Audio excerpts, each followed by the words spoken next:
దొంగల మరి ఎట్లా వాడుతున్నారు?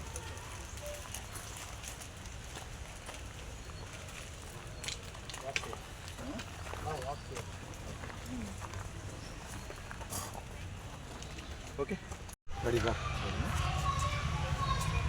అందరికీ నమస్కారము.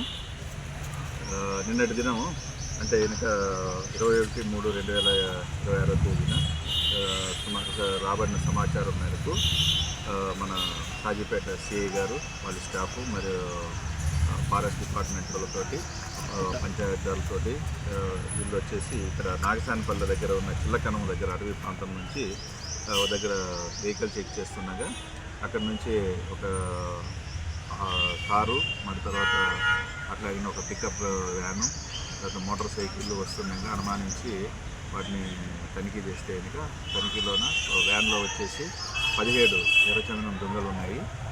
దానికి సంబంధించి వీళ్ళనంతా విచారిస్తే ఈ కారులో ఉండేటోళ్ళు వాళ్ళు తీసుకొని పైలట్గా చేస్తూ ఉన్నారు కాబట్టి వాళ్ళని అరెస్ట్ చేయడం జరిగింది.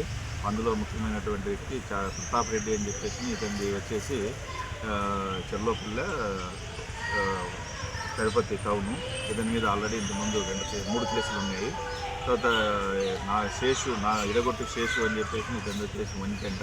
ఇతని మీద ప్రీవియస్గా 2 ఎర్రచందనం కేసులు ఉన్నాయి. తర్వాత ఈ వెహికల్ను తోలుతున్నటువంటి మహేంద్ర అని చెప్పి మహేంద్ర కూడా ఇంతకుముందు 4 కేసులు ఉన్నాయి. అందులో ఒక 2 ఎర్రచందనం కేసులు ఉన్నాయి.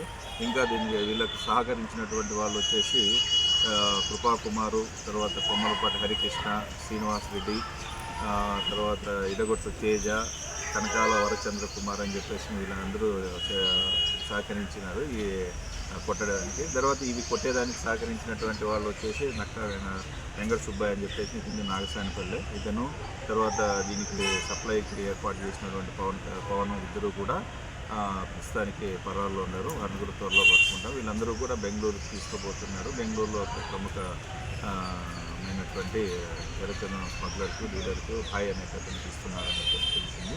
సో వీళ్ళని అత్యంత చాకచక్యంగా పట్టుకున్నటువంటి కాజీపేట శ్రీ వంశీధరులను మరియు తర్వాత వాళ్ళ సిబ్బందిని కూడా మనము పోలీస్ డిపార్ట్మెంట్ తరఫున అభినందిస్తున్నాము. సో ఇవన్నీ కూడా మనము గౌరవనీయులైన ఎస్పీ గారి యొక్క ఇన్స్ట్రక్షన్స్ మేరకు వాళ్ళ యొక్క దిశానిర్దేశంలో ఈ కేసును మనం ట్రేస్ చేయడం అయింది. దీనికి సంబంధించిన టెక్నికల్ సపోర్ట్ అంతా కూడా అక్కడి నుంచి ఇవ్వడం జరిగింది. Thank you.